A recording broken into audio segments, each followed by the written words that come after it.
Jangan. Kalian berdoa untuk keselamatan keluarga kalian yang belum mengenal Tuhan. Kalian tahu waktu berdoa bukannya karena doa saya. Karena doa saya makanya keluarga saya akan mengalami keselamatan. No. Kalian minta apa sih? Bukan cuma keselamatan, saudara. Tuhan udah berikan His Zoe life. Tuhan, Yohanes 10 ayat 10 katakan, Tuhan tidak iblis datang untuk mencuri, membunuh dan membinasakan. Tapi Jesus himself said, aku datang untuk memberikan hidupku, the Zoe, yang berkelimpahan, dalam kelimpahan. Bukan hanya kalian akan mengalami kualitas hidup, tapi in quantity itu. Saya bisa katakan, kalian dengar baik-baik. Kadang-kadang kita pikir, oh hidup yang berkelimpahan apa? Cuma kayak di angan-angan gitu. No, Zoe life itu akan diberikan, abundant life itu kepada kalian di dalam kualitas dan kuantitas. Kalian bisa minta nggak untuk lebih sehat lagi? Yes. Tuhan, aku mau Tuhan lebih sehat lagi. Minta. Karena kenapa? Karena Tuhan Yesus sudah bayar dari saya. Nggak apa-apa lah puyeng-puyeng dikit, sebulan sekali puyeng kan.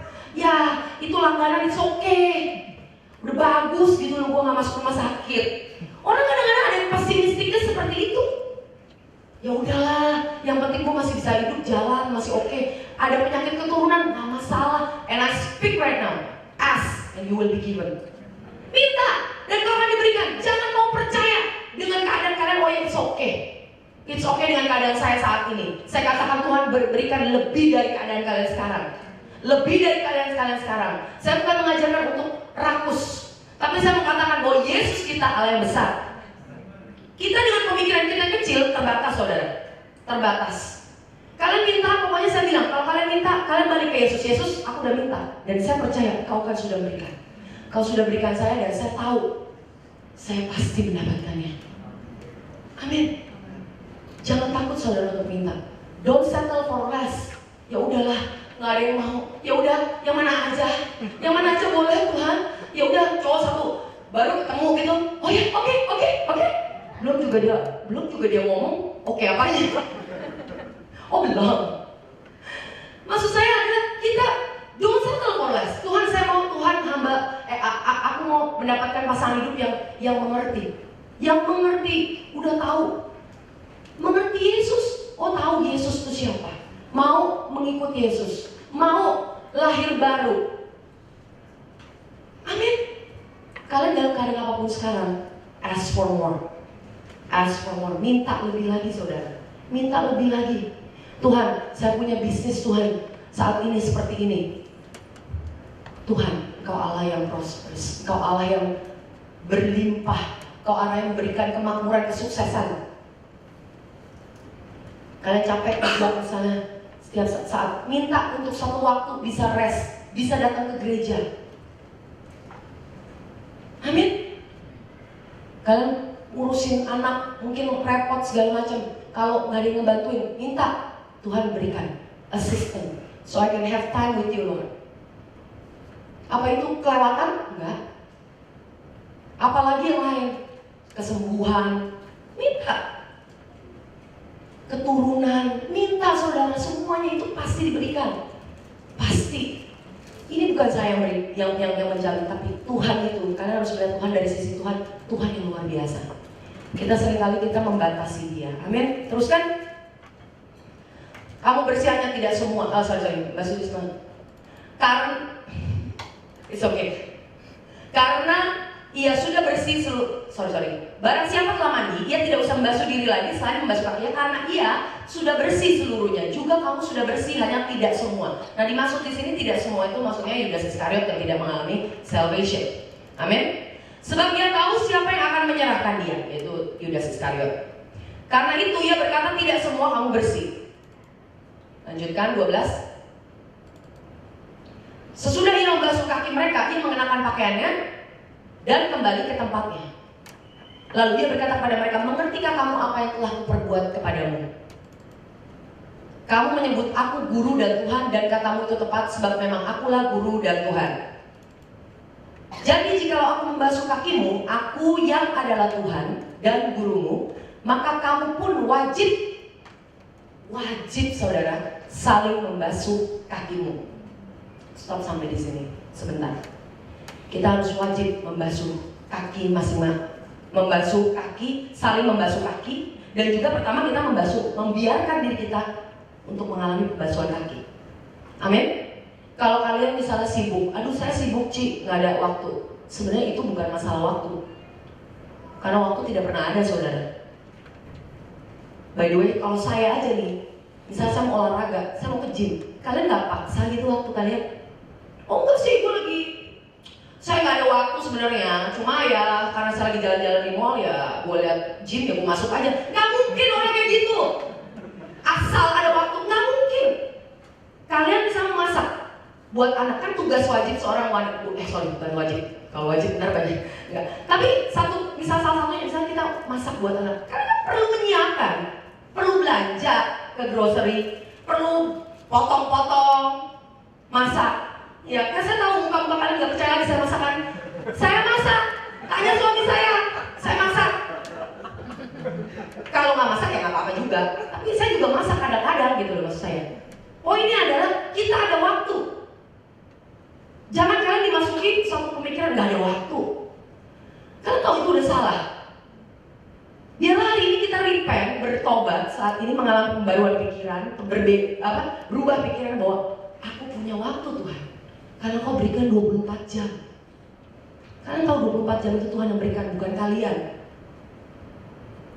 It's given to you 24 jam. Saya nggak bilang berapa ada waktu di sini, berapa lama untuk dengerin firman Tuhan. Tapi saya mau katakan setiap hari kita sudah mulai saat ini membasuh kaki kita.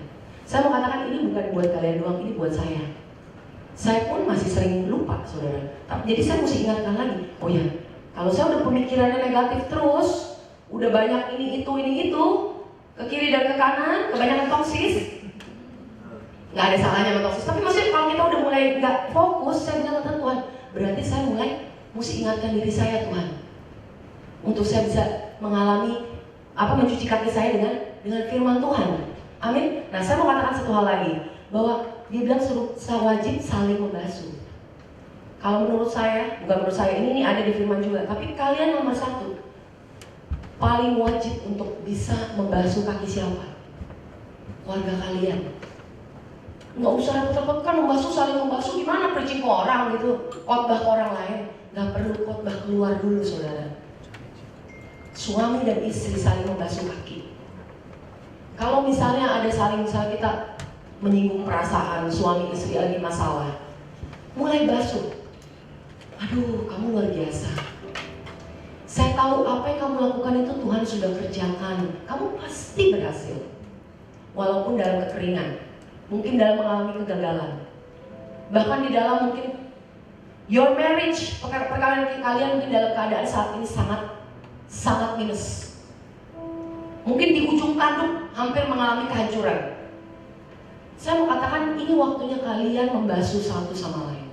Biarkan diri kalian dibasuh dulu pertama. Ingatkan bahwa you are the righteousness of God in Christ. Biarkan Tuhan Yesus membasuh kita. Dengarkan lagi, adakan waktu, bukan diri kalian untuk bisa dibasuh oleh Tuhan.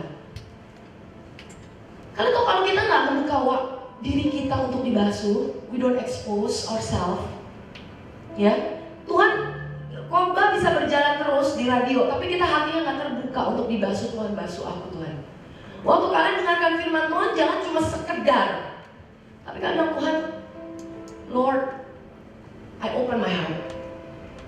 Apa yang selama ini mungkin kita nonton salah, dengar salah, bercanda salah, banyak sekali saudara yang kita bisa lupa. Dalam satu hari kita pasti banyak lupanya. Kita bisa, Tuhan basuh Tuhan. Kita maunya, kalau kita kadang-kadang itu mulai basuh. Kalau saya bilang katakan waktu tadi, suami istri nomor satu saling membasuh. Aduh gimana dong? Kan kadang-kadang pasangan kita dalam keadaan stres, kita kadang-kadang nggak tahu. Pulang begitu manyun, diem aja. Terus udah gitu yang istrinya udah seharian nggak ngomong. Itu benar terjadi loh kadang-kadang saya. Gak percaya ya saya sehari bisa nggak ngomong. ngomong sih di WA sih. Cuma buat saya itu belum ngomong gitu. Gitu mesti di exercise menurut saya gitu. Kalau cewek kan, kalau buat saya orangnya sangat ekspresif karena ajak gua ngomong kek gitu. Karena sama anak ngomongnya cuma segitu, sangat terbatas.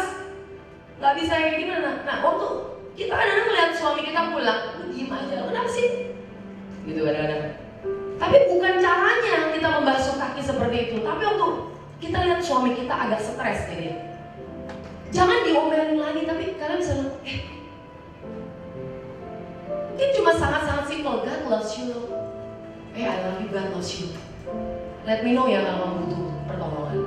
And I just want to tell you that you are such a good husband. You are amazing. You are amazing. It's more than enough untuk membasuh. Maksudnya, nggak percaya. Berapa kali saya nggak percaya, dan saya kadang-kadang share sama dia. Dia cuma bilang, it's okay. It's okay.